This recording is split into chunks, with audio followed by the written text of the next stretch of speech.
Labanan ng mga tagahanga, maligayang pagbabalik sa channel. Ngayon, sumisid tayo sa isang nakakaakit na heavyweight showdown na nagpaputok sa mundo ng boxing. Anthony Joshua laban kay Daniel Dubois.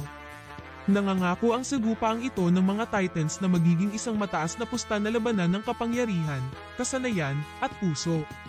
Nandito kami upang sirain ang pagsusuri sa laban at mga diskarte na maaaring matukoy ang mananalo. Kaya, pindutin ang button na mag-subscribe, i-ring ang notification bell. At maghanda tayong gumagundong. Magsimula tayo sa pamamagitan ng pagpapakilala sa ating mga manlalaban. Sa isang sulok, mayroon kaming Anthony Joshua, ang dating pinag-isang heavyweight na kampiyon na kilala sa kanyang mapangwasak na kapangyarihan, athleticism, at teknikal na husay. Hinarap ni AJ ang ilan sa pinakamahirap na kompetisyon sa dibisyon at naghahangad na mabawi ang kanyang pwesto sa tuktok. Sa kabilang sulok, mayroon kaming Daniel "Dynamite" Dubois, isang sumisikat na bituin na may explosive knockout power at walang humpay na estilo ng pakikipaglaban. Si Dubois ay mabilis na gumawa ng pangalan para sa kanyang sarili sa heavyweight division at sabik na patunayan na kabilang siya sa mga piling tao. Ngayon, sumisid tayo sa pagsusuri ng laban, na tumutuon sa tatlong pangunahing lugar: opensa, depensa, at ring generalship. Ang opensa ni Anthony Joshua ay nabuo sa paligid ng kanyang malakas na suntok, kombinasyong pagsuntok, at kakayahang tapusin ang mga laban gamit ang kanyang mapangwasak na kanang kamay. Gusto ni AJ na kontrolin ang distansya gamit ang kanyang jab.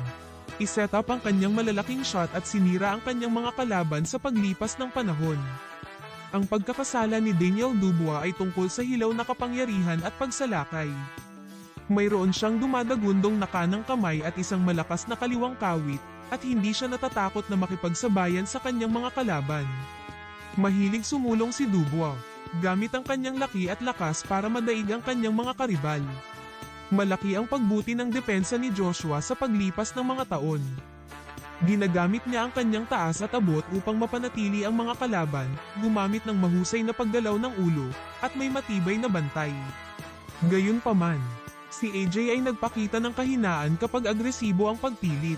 Ang depensa ni Dubois ay lubos na umaasa sa kanyang mataas na bantay at pisikal na katigasan. Handa siyang sumubok upang mapunta ang isa, na gumagawa para sa mga kapana-panabik na laban, ngunit maaari siyang malantad sa mga mahuhusay na counterpuncher. Si Joshua ay mahusay sa pagkontrol sa bilis at pagpoposisyon sa ring. Ang kanyang karanasan at boxing IQ ay nagpapahintulot sa kanya na magdikta sa mga tuntunin ng laban, kung ito man ay lumalaban sa hanay o nakikipag-ugnayan sa malapitan. Ang ring generalship ni Dubois ay tinukoy ng kanyang walang humpay na pressure sa pasulong. Pinipilit niya ang kanyang mga kalaban na lumaban sa kanyang mga termino, gamit ang kanyang kapangyarihan at agresyon upang idikta ang tempo at pagpoposisyon ng laban. Hatiin natin ang mga estratehiya para sa bawat manlalaban.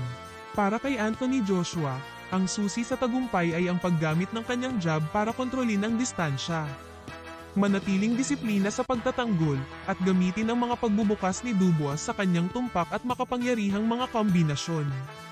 Para kay Daniel Dubois, umiikot ang diskarte sa paglalapat ng walang humpay na pressure, pagputol ng singsing, at paggamit ng kanyang explosive power para sirain ang mga depensa ni Joshua. Sa pamamagitan ng paggawa nitong isang pisikal at mataas na intensidad na labanan, maaaring samantalahin ng Dubois ang anumang mga defensive lapses. Ngayon, pag-usapan natin ang mga hula at susi sa tagumpay. Kung mapapanatili ni Joshua ang kanyang kalmado, epektibong gamitin ang kanyang jab, at maiwasang madala sa isang away, malaki ang tsansa niyang ma-outbox si Dubois at posibleng masecure ang late stoppage. Para kay Dubois, ang susi ay ang magsimula ng mabilis, ipilit ang kanyang pisikalidad, at maagang mapunta ang kanyang mga power shot. Kung mapipilitan niya si Joshua at mapipilitan siya sa mga hindi komportableng palitan, maaaring maka-score si Dubois ng knockout na tagumpay. Ito ay isang labanan kung saan ang parehong mga lalaki ay may malinaw na landas sa tagumpay, na ginagawa itong hindi kapani-pani, walang kapana-panabik at hindi manghuhulaan. Sinusuportahan mo man ang karanasan at teknikal na kasanayan ni Joshua o ang hilaw na lakas at agresyon ni Dubois. Ang heavyweight na sagupaan na ito ay siguradong maghahatid ng mga paputok mula simula hanggang matapos. Sino sa tingin mo ang manggaguna sa epic battle na ito? Ipaalam sa amin sa mga komento sa ibaba. At kung nasiyahan ka sa pagsusuri na ito, huwag kalimutang i-like, ibahagi, at mag-subscribe para sa mas malalim na nilalaman ng boxing. Salamat sa panonood, at magkita-kita tayo sa susunod na video.